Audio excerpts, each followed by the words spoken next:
We focus on them doing that in service of an idea that they're passionate about, that is in fact worth spending that time on, and that they're able to drive forward.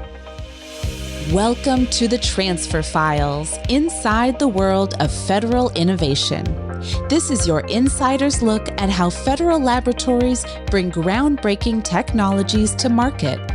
I'm your host, Andrea Nelson. In every episode, we'll bring you insights and expertise from throughout the world of tech transfer.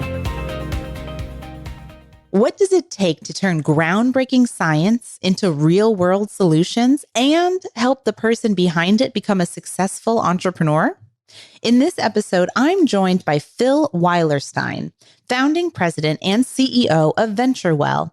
For nearly 3 decades, VentureWell has been supporting student innovators, faculty changemakers, and early-stage startups with a science and engineering focus. We talked about how VentureWell helps bridge the gap between research and the marketplace, the kinds of support early innovators need to move forward, and how strong ecosystems, especially those that connect universities, funders, and federal agencies, are key to driving sustainable, scalable impact. Whether you're mentoring a startup, launching your own, or working to make innovation systems more inclusive and effective, Phil brings insight, experience, and a deep commitment to supporting science entrepreneurship. Let's jump in. Phil Weilerstein, thank you so much for being here with us today. Glad to be here. Thank you. Now, you've been leading VentureWell since its founding in 1996. So can you talk about what inspired you to start the organization and how its mission has evolved over time? Glad to. VentureWell started from an idea, and the idea was that emerging inventors and innovators not only existed across the nation, but if you could create pathways and provide great educational experiences for people who were interested in engaging in invention, in innovation, and in entrepreneurship, that you could not only help to propel them on a path towards doing those things, but also create meaningful impact on society by creating technological solutions to significant issues and problems, and launching new businesses that would go on to create economic prosperity. And that's what we've been working on for the past 30 years. The organization began actually at Hampshire College, which is a small private college in Western Massachusetts. And it came out of an observation of a philanthropist, Jerry Lemelson, who is a very successful independent inventor, observing what happened when he gave a pretty unrestricted grant to this small college, liberal arts college, for people to invent things, to be creative, create inventions. Students without necessarily a deep science and technology background were inventing patentable ideas, products, interesting solutions.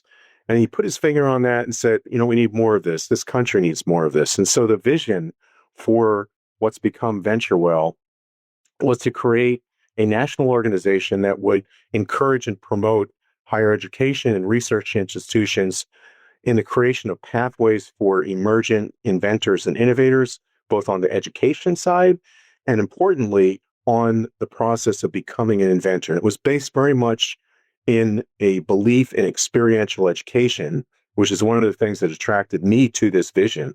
Is I'm a strong believer in and went through a life experience of being transformed by experiential education, and came around this idea at a time when I had just ended involvement with one of the startup ventures that I was involved with, and looking for a way to give back to society. And this really seemed like the idea was sound, it was worth testing.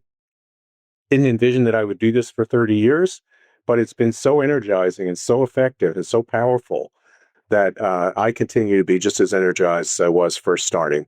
So we set out with a vision to create programming that would engage and transform higher education, and have progressed from doing that on a small scale with philanthropic support from the Lemelson Foundation to now working with hundreds and hundreds of institutions and thousands of innovators in partnership with higher education, philanthropy, and federal science agencies like the National Science Foundation, NIH, and the federal labs. Beautiful. And you launched a biotech startup as a student. And can you talk about how that experience shaped your approach to your support of early stage innovators? I did. It really was fundamental to what we do. And I describe it as we're solving problems that I wish hadn't existed for me. And obstacles and barriers that we remove are ones that existed and still exist in many places and for many individual innovators in navigating the process of taking an idea from the lab into practice in the real world. Not only the administrative process of accessing intellectual property and the patenting and resources needed to do those kinds of things, but also understanding how to build a team, understanding how to navigate through the pivots that inevitably you're actually pretty much always going to need to do in order to take an idea that came from a lab bench and turn it into something that works in people's pockets or on an industrial facility. So I describe what we do as enabling people not to have to go through what I and a lot of other innovators have had to go through in the early stages. I was fortunate that I had a great team with some faculty, including my advisors in this initial startup, and we were able to, over a period that took us a couple of years to navigate through what the intellectual property at the core of the work would be, getting the rights to that, and then moving forward through building company, prototyping and developing the technologies, and accessing the resources ultimately through venture capital and public markets. So it was a wonderful experience, very rewarding in lots of ways. And one of the things that I took away from that is, if I could do that with really, I was trained as a scientist, environmental microbiologist, that really the barriers to entering business are not things that should be barriers for scientists,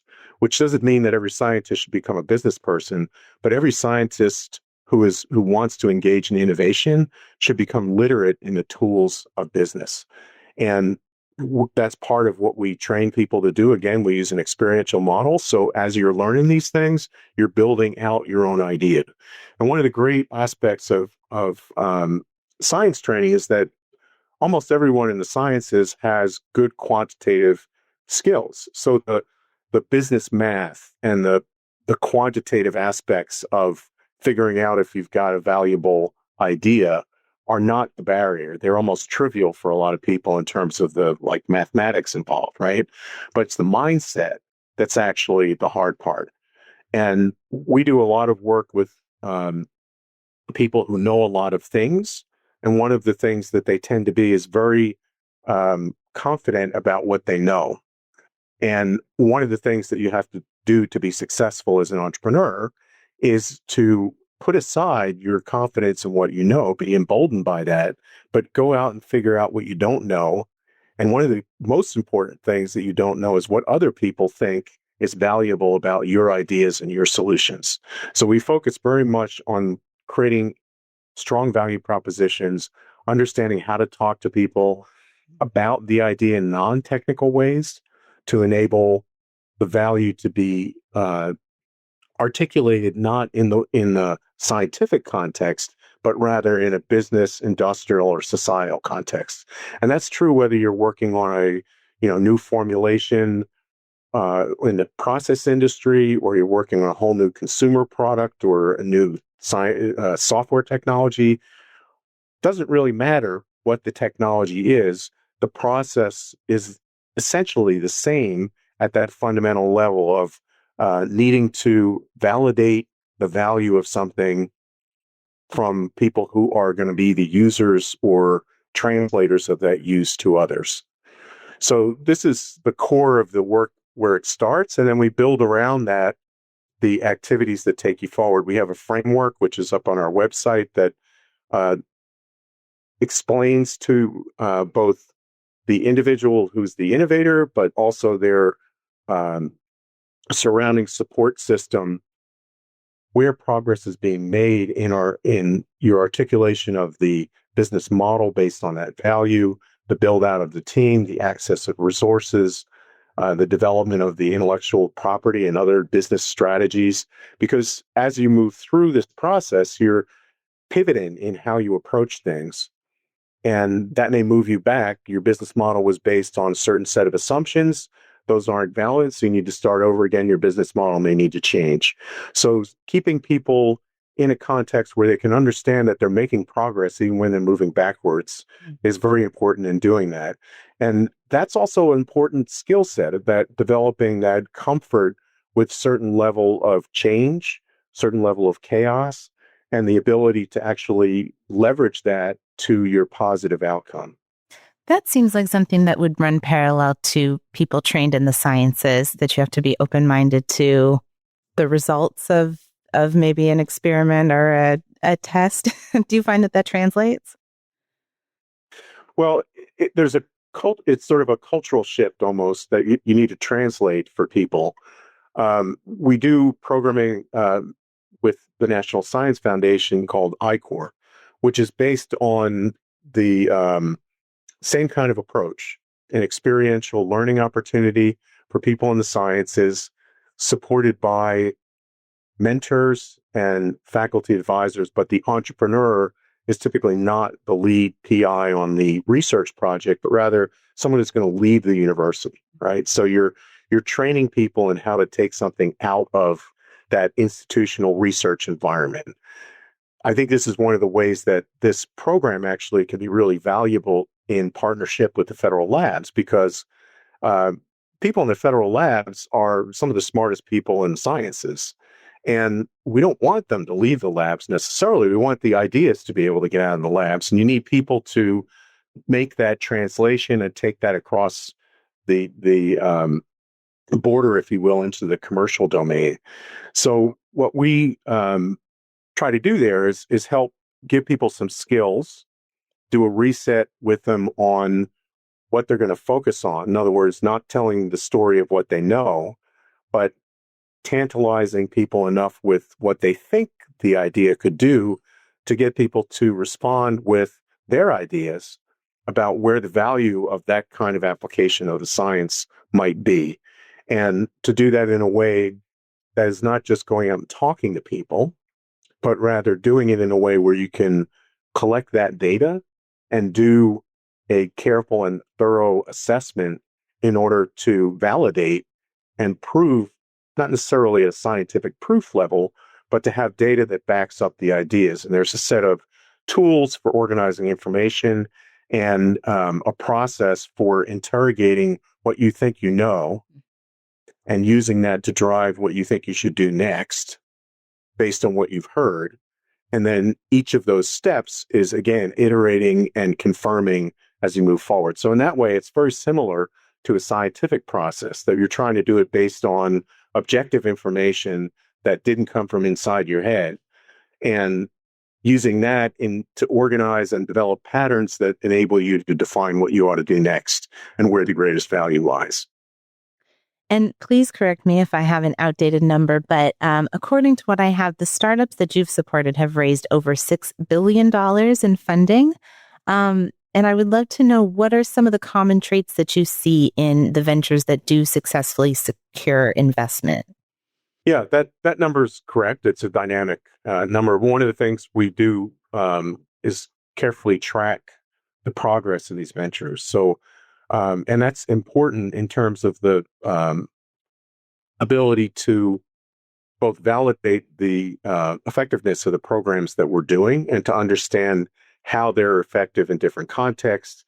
And we do work on continually improving the approaches and trying to fill in gaps and develop new opportunities that could better suit, say, for example, work in a specific sector that has certain regulatory requirements. And that's enabled us to evolve the programs over time.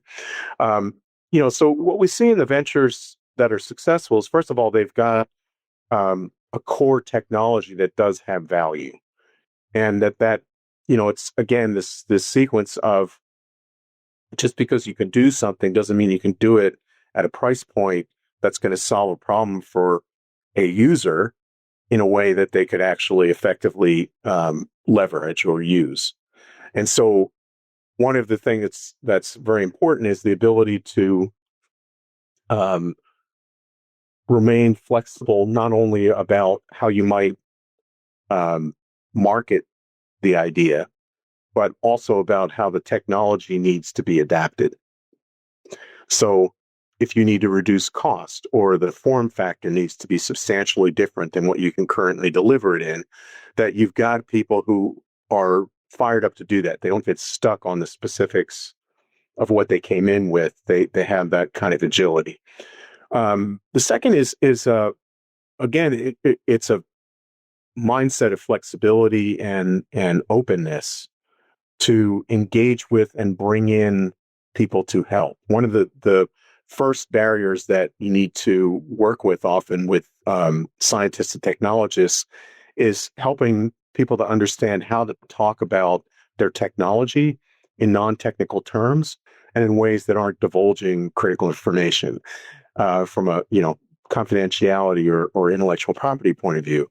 But developing that skill set then enables you to also be able to, so it's a two-way communication, to listen for and interpret what people are saying they need, and then translate that to what you can do with the technology.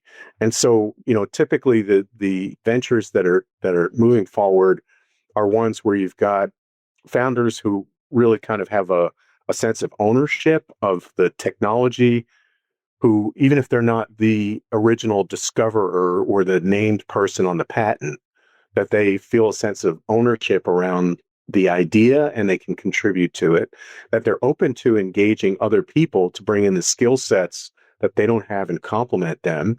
In fact, even open to changing their role in an emerging organization in a way that will help ensure that the organization is successful, and that they're able to communicate value and that they're able to communicate the unique value that they and their team will bring to solving a problem. You in the investment process are going to need to not only quantitatively be able to back up what you say you can do. You need to have models that show that it will work, and you need to have validated those, both in terms of the market assumptions that are underlying it, but also the quantitative engineering or scientific assumptions about what it will take to get to a certain purpose, or certain scale, or certain ability to manufacture something. And then there's a certain amount of this that relates to right time, right place. You've got to have a solution that's relevant to something that would be transformative or competitive in the current market. If you're too far ahead, then the infrastructure you need to do what you want to do isn't going to be there. If you're too far behind, then you're not really innovative.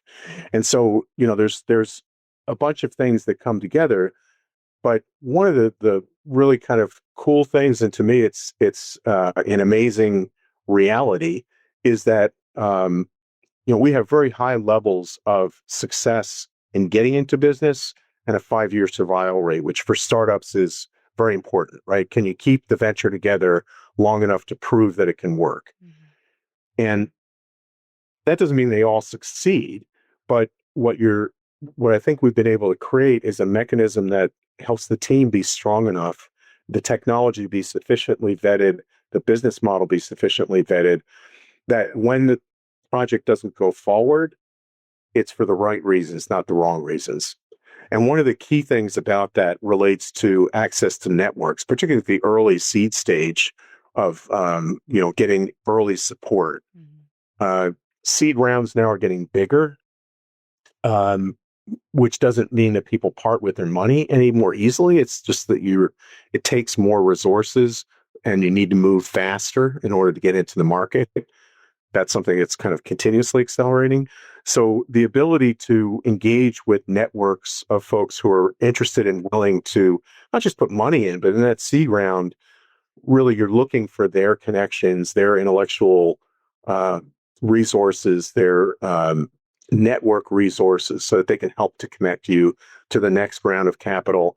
And the way that we approach that is we set up a stage sequence of supportive training programs that help to move the venture from a nascent stage where you're testing the value proposition to a second stage where you're building out the model to the stage where you're preparing to launch a venture and really understanding what will motivate investors, how they think, and how you work with them are all critical. And we do this in a way that doesn't presume that the people coming into the program come in with privilege. We want to make the program work for anybody, anywhere. We want to make sure that the barriers to entry are not ones that reinforce barriers that people may have inside their own heads. This I'm not an inventor, or that I couldn't do that. So we try and create environments that are welcoming, where people feel like they belong from the very outset, and then provide the kind of resources that help make sure that they can succeed. And if they don't succeed, it's not for bad reason, that I didn't know anybody who could connect me with someone who would be interested in talking to me about my idea, but rather, the idea itself didn't have the fit to market, or something that's sort of a good reason not to go forward. And we do celebrate, by the way, if you don't go forward and you made a conscious decision, this is not going to work based on analysis, facts, and lots of evidence. That's actually a good thing to do. You don't want to waste years of your life. That would be a tragedy. So I see, in both the positive outcomes and the kind of negative outcomes in terms of ventures, an enormous movement forward in terms of creating knowledge about the process of innovation within the science community and the engineering community. And I think that's one of the things that really differentiates us in our work, is we focus on the innovator from the very outset, whether we're working in our work with higher education institutions to create educational programs that will help people to prepare to get on a path of being an inventor, or in these training programs where we're driving people forward, or our investment programs. We focus on two things. One is supporting the individual in their growth and learning and becoming an innovator, maximizing their potential as quickly as possible, and doing it in a way that's balanced and has this whole kind of range of skill sets that I described. And we focus on them doing that in service of an idea that they're passionate about, that is in fact worth spending that time on, and that they're able to drive forward. And I think that differentiates the way that we approach this from most other programs in the venture world, and enables us to actually do programs that bring together people from different kinds of communities, which is one of the ways that we like to partner with labs. The federal lab system has a permeability challenge in that, unlike a university, there are different rules about how you can take intellectual property out of the institution. There are also very prestigious research institutions, which people look at as a career goal. So they're not necessarily in a startup mindset when they're a researcher in a federal lab. So there needs to be an alternative approach to bringing people into that. And we've created some great programs. Many of them have run for a long time, that provide an opportunity for emergent innovators, postdocs, maybe the staff people, sometimes even undergraduates, to be kind of a catalyst and the driver of the early stage of that innovation, so that it essentially has the velocity to move out of the federal lab environment. And one of the programs we launched recently, which is a partnership with the Federal Lab Consortium, is the program called FLIPspace, that's bringing teams of innovator trainees, if you will, or people who want to learn by doing about innovation. Some of them students, some of them folks who are professionals who want to use IP more strategically in their work.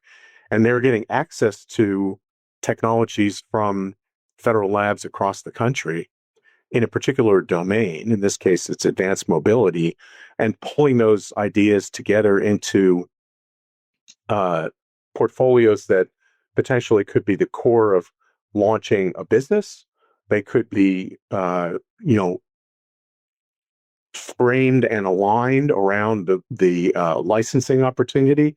And so we've got the Licensing Executive Society and Autumn as partners in that training process. So if these people are getting the best training that they can get from the smartest people in the business to bring science from the smartest places in the nation together to make great things happen. And this is a pilot of the program, but we're already seeing some really cool results from that. And I think they're going to follow the kind of outcomes that we've had with this launch of companies and licensing of technologies and their accumulation of capital, which is an important way of validating that these things work. But to me, the real impact of this is going to be on the transformation in the cultures of the institutions and on the change that happens to these individuals. We're now working with thousands of people a year, and I think it's going to actually, over the next couple of years, you're going to see that flywheel turning over as those people move into positions where they control more resources, they drive more science, they train more other people. They're going to bring and apply what they have learned to the way that they do and practice in their fields. And over years, VentureWell has nurtured thousands of ventures across healthcare, sustainable energy, many fields. Are there recent success stories that stand out in your mind that you can share? Sure. So, in the healthcare space, we've had some really interesting device innovations.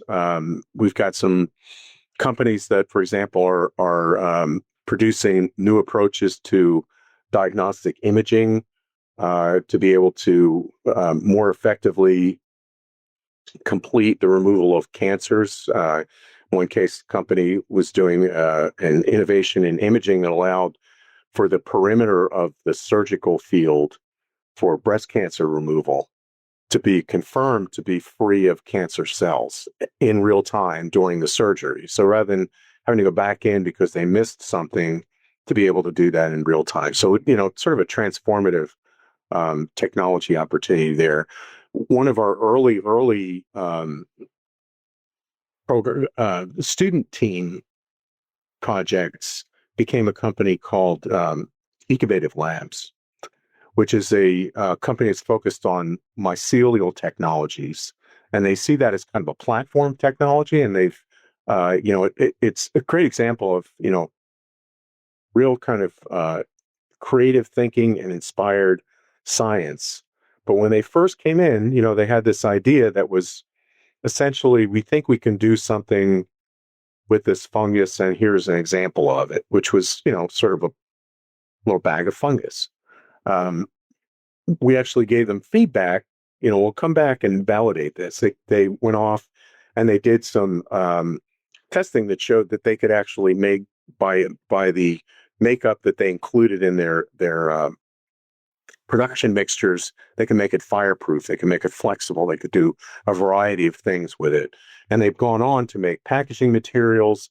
They've just launched a food ventures that's making a variety of different kinds of meat replacements, different organisms being used in different cases. And they're even working on building materials and replacements, for example, for plywood sheathing in construction. So, that's an example of like a pretty broad technology focus emerging from a very early stage. And it's been very cool to watch these young people, they're no longer young, it's 20 years ago, succeeding as business people who are having impact not only on the environment and the industries that they're in, but also in their local economy. They employ hundreds of people. They've got plants being built, and we see that in lots and lots of different examples across our programs. Amazing. And how amazing to have a front row view for all these years. So now looking forward, what are some of the emerging trends in science and technology innovation that are most exciting to you? Well, I would say it's emerging and converging, really. That's creating the excitement. One of the things that I've observed, I mean, we've been around long enough that we've been through two dot-com cycles of boom bust. We're now, on the riding the AI cycle on its upward trajectory. One of the things that I think is important about the work that we do is that we're focused on what a lot of people are calling hard tech now, which I think makes it sound unappealing. Like you don't want to eat hard tech. You don't want to. It's like it's hard. Why would you want to do that? The thing about it is it's fun, and what we focus on is thing-based stuff. So rather than calling it hard tech, we like to focus on that we're working in the material and tangible world, which is where most science happens. What's really cool, and this is where the convergence part of it comes together, is that using tools that allow you to more rapidly understand, to manipulate, to be able to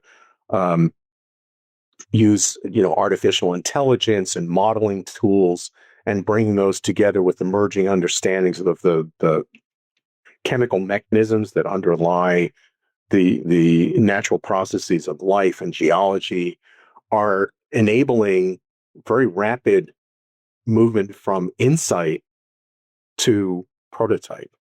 And so as that cycle time, it used to be like you could produce software within several months. You could go from an idea to, a proof of concept, right? That's now becoming realistically possible in a lot of areas of science where it wasn't before.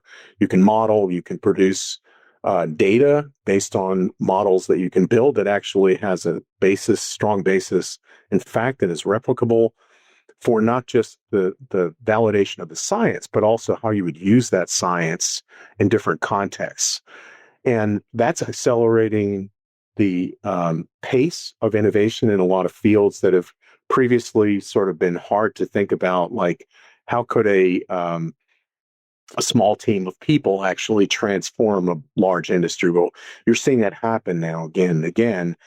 And it also is opening up opportunity in spaces that have often been fairly have low participation rates in the information economy and in the innovation economy. Places like agriculture are now being transformed by emergent technologies and the convergence of the informatics around agriculture with the emerging knowledge of plant biology and the ability to bring interventions based on data, biology, and weather, for example. So a lot of really cool stuff happening in spaces that were previously sort of quiet backwaters that are now, I think, going to become much more important. And because of changes happening in climate, changes happening in the way that things are manufactured, the way that goods are purchased and transported, there are actually a lot of these spaces of convergence that are coming together where you don't necessarily need to have all the experts at the table in order to begin the innovation process, because you can leverage them in a variety of ways through the tools that you've got created by those experts. And I think that's actually going to continue to be a cycle of innovation that goes on.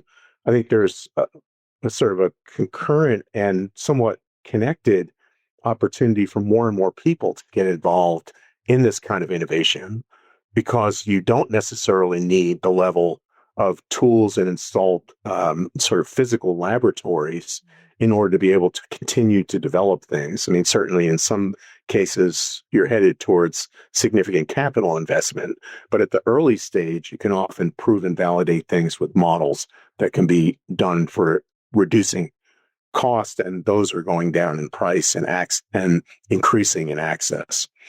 I think the other thing that I think is happening early stage, but it's one of the things to come back to our visionary founder, believe that, invention was one of the sort of underlying values that makes American society different. The founders of the United States, many of them were inventors. They invented the patent system. So that's a foundational part of our kind of collective culture, history, legal system. embracing invention as a way to create prosperity, as a way to improve opportunity, is something that I think is emergent and is going to be emergent. And it's continuing to become more and more accessible. We've got refined tools and processes that make this possible. And so I'm very excited about, what's coming next in the next 10 years. I never thought I'd be here 30 years after we started, but the excitement and that front row seat that you described is just irresistible. It's something that just, for all of us at VentureWell really keeps us going. Yeah, I can understand why it's contagious as you're talking about it. And that democratization of innovation is really exciting to see where that could take things. So your experience and what we talked about today, there's so many gems. If you could crystallize one piece of advice for early stage entrepreneurs, whether they're in a university lab, a startup, or a federal research institution, what would that be? Well, I think the most important thing is to get started. And again, it's grounded in experiential learning. You may not know what you need to know yet, but you'll find out what you need to know by trying to do it. And if you jump in and let yourself engage as an inventor, good things will happen. Beautiful. That seems like a perfect place to leave this. So, Phil Weilerstein, thank you again so much for your time and all of your insight. Thanks for having me. And thank you, our listeners, for tuning in to this conversation and spreading the word about this podcast. Subscribe and listen to more episodes on YouTube, Apple, Spotify, or your favorite podcast platform. If this conversation was up your alley, check out some of our past episodes with guests like Michael Salgaller, who talks about communicating and marketing to all different audiences. Chris Campbell, an entrepreneur who shares his experience licensing tech from NASA. Richard Amato and Jay Fraser, who talk about commercializing deep tech and lots more. Check the show notes or the episode page at federallabs.org for links to more resources and information that came up in our conversation. Thanks to our producer and digital marketing manager, Carly Dunnell, graphics manager, Danny Batchelor, web content and systems manager, Jess Klein, and the FLC staff and community for your support. We'll see you back in 2 weeks on Transfer Files Tuesday. Thanks for tuning in to the Transfer Files, your insider's look at federal tech transfer.